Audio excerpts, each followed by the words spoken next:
Before we get into the video, could everyone please subscribe to my channel? Thank you so much. You know, you always think the worst part of a breakup is when they leave you.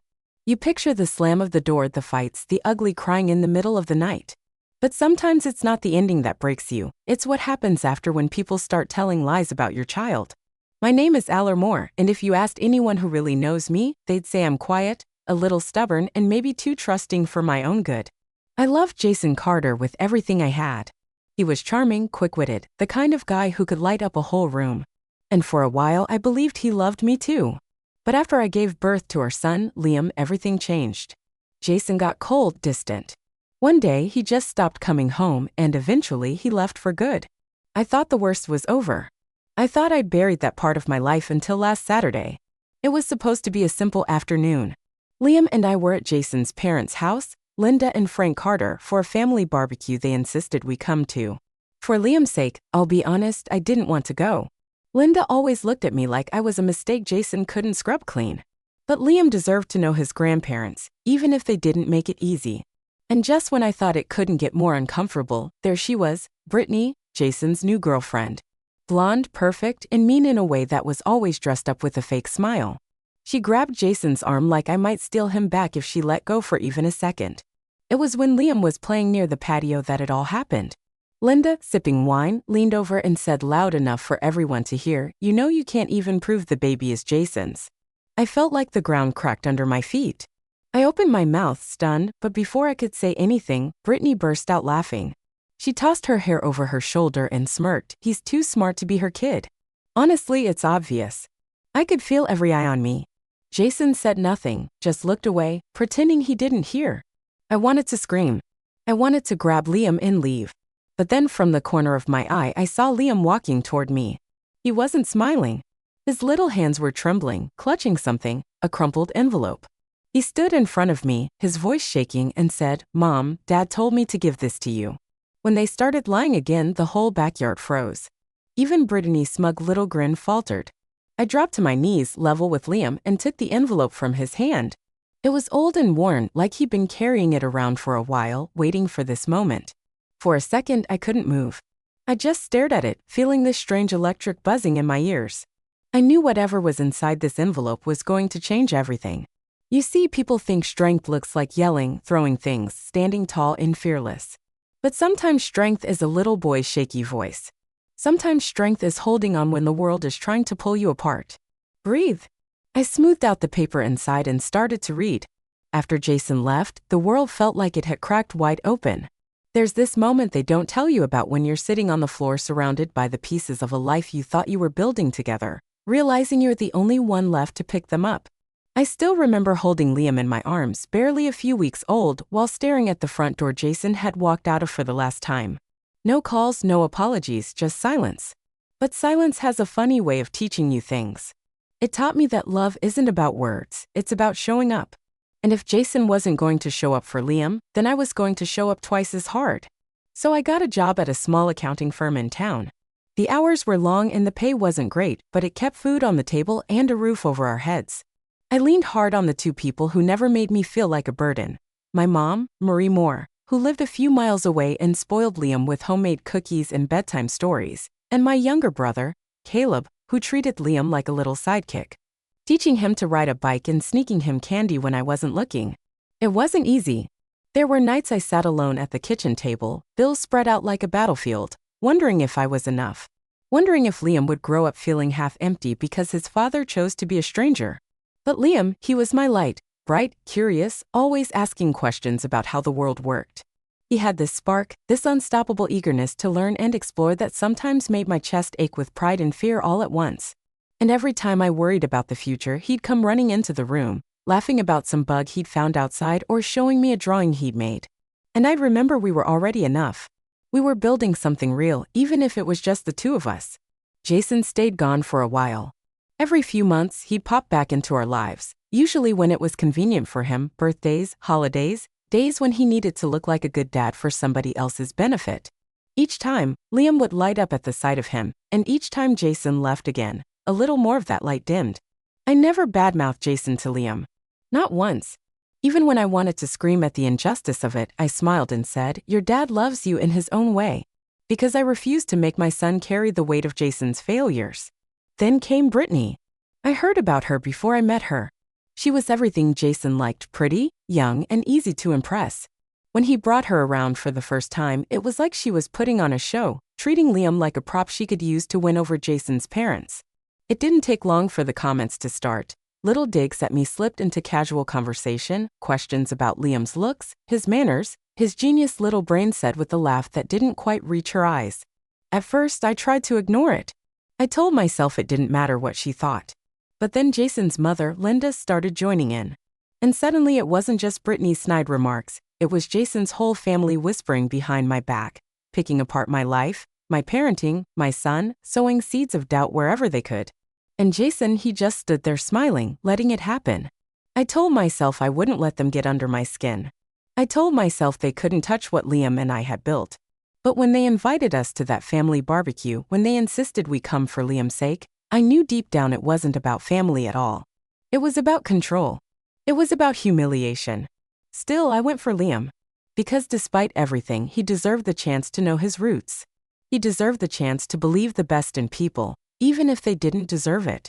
And as I stood there that afternoon, under the weight of their stares and their laughter, watching Liam play on the grass with the innocence only a child can have, I promised myself one thing: whatever they threw at me, however small they tried to make me feel, they would never take away my son's truth. They would never take away our story. I just didn't know yet that Liam was carrying a piece of that truth with him, a truth so powerful it would shatter every lie they tried to build. And it all started with a simple crumpled letter tucked away in his tiny pocket. The afternoon air felt heavy, like it was pressing down on my chest. I stood near the patio, watching Liam run across the yard with a red plastic ball in his hands, his laughter cutting through the low buzz of conversation around me. I clutched my lemonade a little tighter and tried to smile, tried to convince myself that we could get through this barbecue without any drama. For Liam. Always for Liam. I caught snippets of conversations. Brittany laughing too loud, Linda's sharp little comments disguised as polite small talk. Jason was somewhere near the grill flipping burgers and pretending he didn't see the side eyes Brittany and his mother were throwing my way. And then it happened. Right as Liam came back toward the patio, cheeks flushed from playing, Linda leaned into Brittany, not even bothering to lower her voice. "You know," she said, her words dripping with fake concern, "can't even prove that boy is Jason's. I mean, just look at him." Brittany burst into one of those shrill, mean laughs that slice right through the air. She tossed her perfectly curled hair over her shoulder and said, "He's way too smart for her. I mean, come on. It's obvious." My heart stopped. Time slowed. I could hear the clink of a fork against a plate, the buzz of a bee somewhere near the garden, every tiny sound except the pounding of my own heart in my ears. I turned toward them, my face burning. Jason was right there. He heard it. And still he didn't say a word. Not even a glance in my direction. He just stood there flipping a burger like none of it was happening. I opened my mouth to respond. But nothing came out. How do you even defend yourself against something so cruel, so ridiculous? And Liam, sweet, bright-eyed Liam, stood there frozen, looking up at me. He didn't understand the full weight of what was being said. Not yet. But he knew enough to know it wasn't good. He knew enough to know they were hurting his mom. I felt a deep primal fury rise up in me, but I swallowed it. I had to stay calm for him. That's when I saw it, a flash of movement by my side. Liam was reaching into the pocket of his jeans, pulling out a wrinkled, battered envelope. His hand shook slightly as he held it out toward me. His voice was small, but it carried enough power to cut through the entire backyard full of fake smiles and poisoned words. "Mom," he said, his bottom lip trembling. "Dad told me to give this to you." Well, when they started lying again, the world stopped moving. Every laugh, every whispered insult, every judgmental glance, gone. It was just me and Liam and the letter he was trusting me with. I knelt down to his level, taking the envelope gently from his hand. I could see the worry in his eyes, the fear that maybe he had done something wrong. So I smiled, even though my heart felt like it might split open. "You did perfect, buddy," I whispered. When I stood back up, I could feel the weight of a dozen eyes on me. Linda's smirk faltered. Brittany shifted uncomfortably, glancing around as if looking for a quick exit. Jason, he looked down at his shoes, pretending he wasn't hearing any of it, just like he always did. I took a breath, feeling the worn edges of the envelope between my fingers. My hands were shaking now too, but not from fear. From anger, from love, from the fierce need to defend my son against people who should have been protecting him instead of tearing him down. I knew whatever was inside this letter, Jason had meant for it to stay hidden. He never expected Liam to be brave enough to carry it, to deliver it right into the heart of the storm. And that courage, that unbreakable spirit, came from me. I glanced around at the faces staring back at me. Some smug, some worried, some pretending to be innocent. They thought they could shame me. They thought they could question the bond between a mother and her son, as if biology was the only thing that mattered, as if love wasn't real enough, strong enough. They had no idea what was coming. I slipped my finger under the flap of the envelope, tore it open carefully, and pulled out the letter inside. Jason's familiar messy handwriting sprawled across the page. My heart hammered against my ribs as I began to read, not just for myself, not just for Liam, but for the truth. And the truth, oh the truth, was about to blow the entire lie apart. The letter felt heavier than paper should feel. It was thin, maybe only a page or two, but in my hands it weighed 1,000 pounds. For a second I couldn't breathe. The backyard seemed to fade away. The chattering, the clinking of plates, even the way Linda was whispering to Brittany like two gossiping schoolgirls, none of it mattered. There was only the letter and my son standing so close to me I could feel the warmth radiating off his small body, looking up with hope and fear tangled together in his eyes. I knew I had a choice right then. I could fold the letter back up, tuck it into my purse, and pretend this never happened.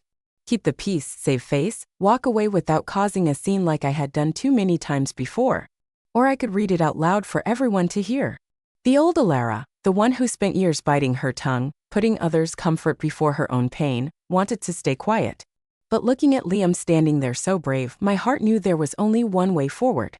I wasn't just fighting for myself anymore, I was fighting for him.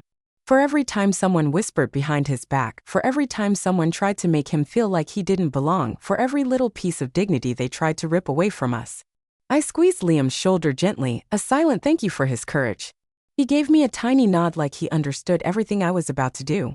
I turned back to the crowd gathered around the patio, Linda pretending to look busy straightening a tray of buns, Brittany fidgeting with her bracelet, suddenly fascinated by her own nails, Jason standing stiffly, his face a blank wall of guilt and cowardice. I cleared my throat and unfolded the letter, my voice steady even though my hands still trembled. This is a letter from Jason Carter, I said, making sure my voice carried. Written to our son Liam shortly after he was born. The words felt powerful just saying them. I could see Brittany freeze mid-fidget. Linda stopped pretending not to listen. And then I began to read. Liam, I don't know if I'll ever be brave enough to say this out loud to you, but I need you to know that you are mine. Every part of you, from your stubborn smile to your brilliant little mind, is a reflection of everything good I see in this world. My voice cracked for a second, but I pushed through it, gripping the letter tighter. I made mistakes, big ones. I left when I should have stayed. I doubted myself when I should have been strong, but never, not for 1 second, did I doubt that you were my son. The air around me shifted. The backyard was silent except for the faint creak of someone shifting uncomfortably in their chair. I glanced up. Linda's face was pale, Brittany's arms were crossed so tight across her chest she looked like she might snap in half.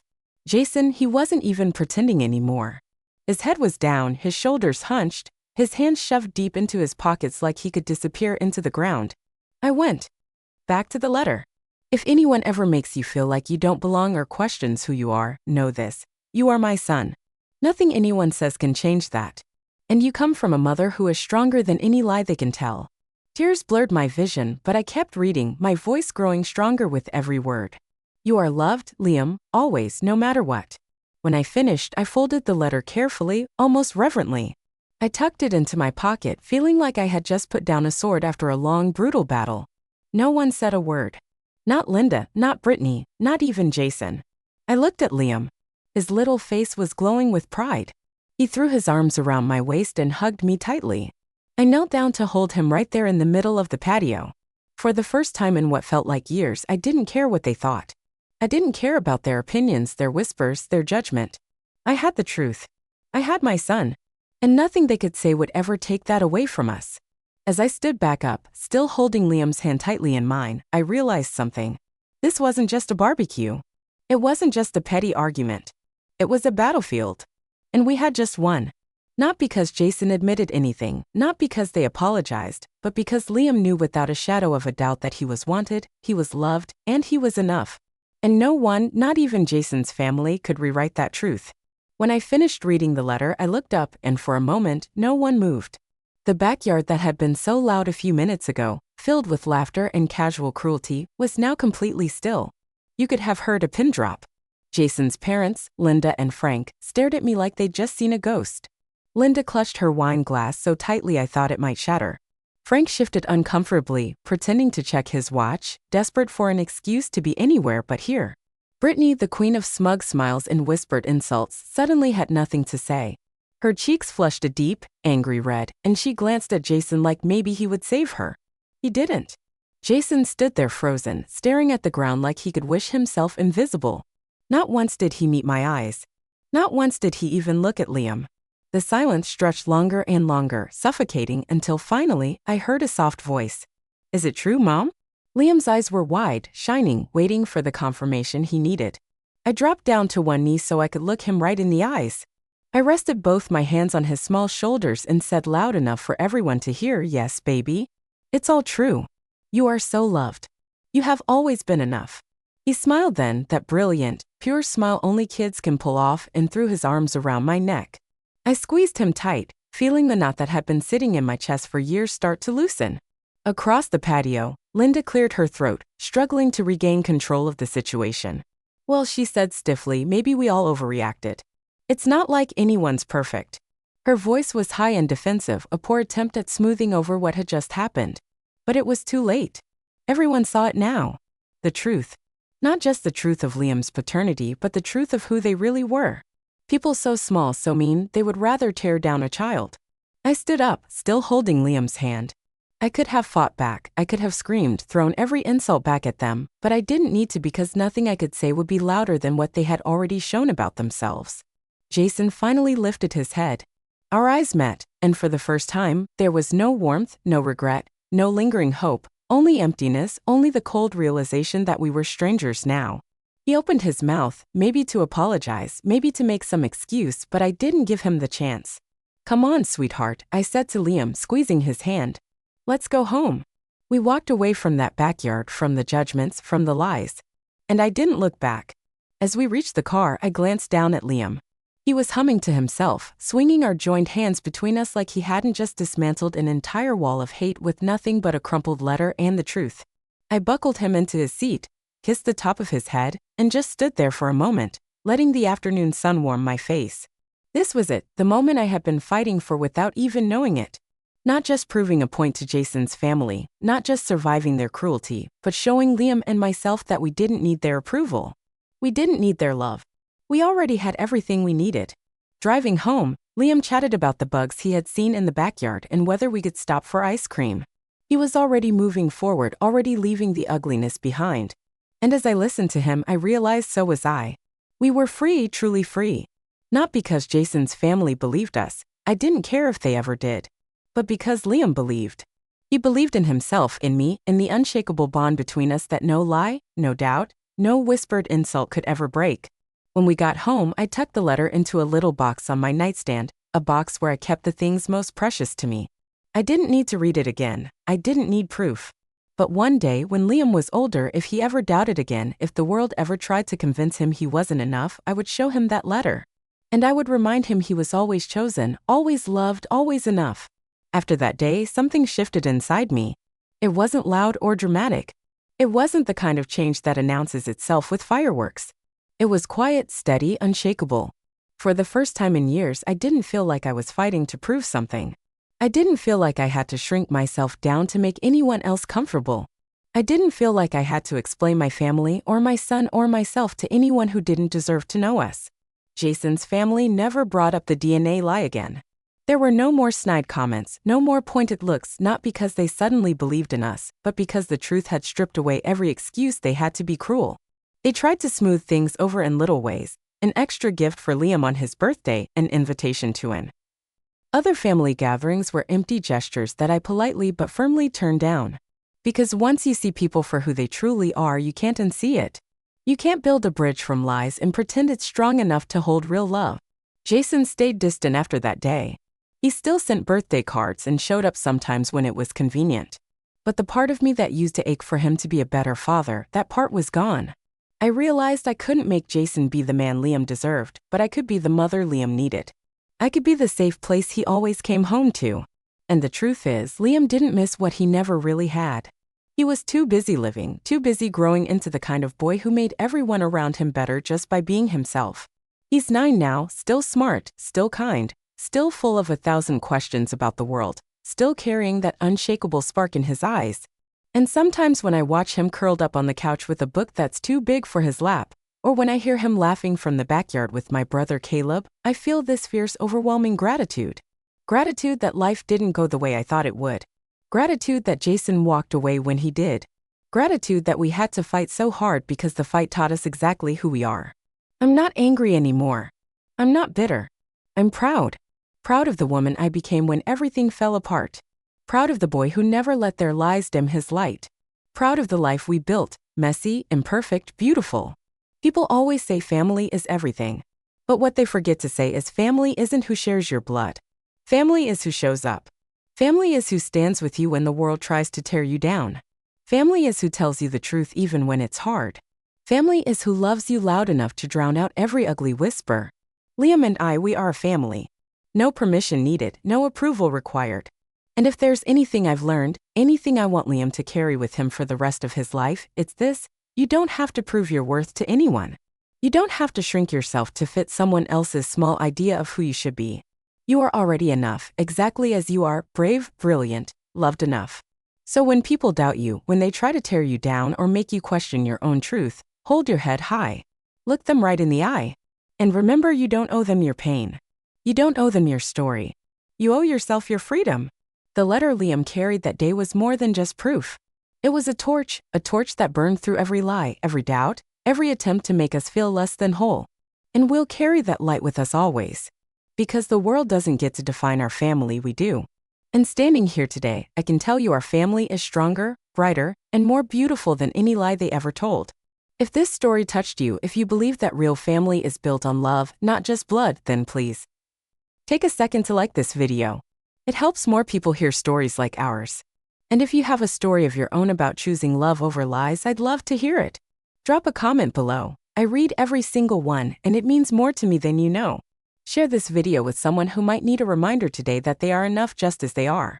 And if you want more true, powerful stories about resilience, family, and finding your voice, hit that subscribe button and join our little community. I'd love to have you here. Thank you for listening. Thank you for believing. And remember, your truth matters.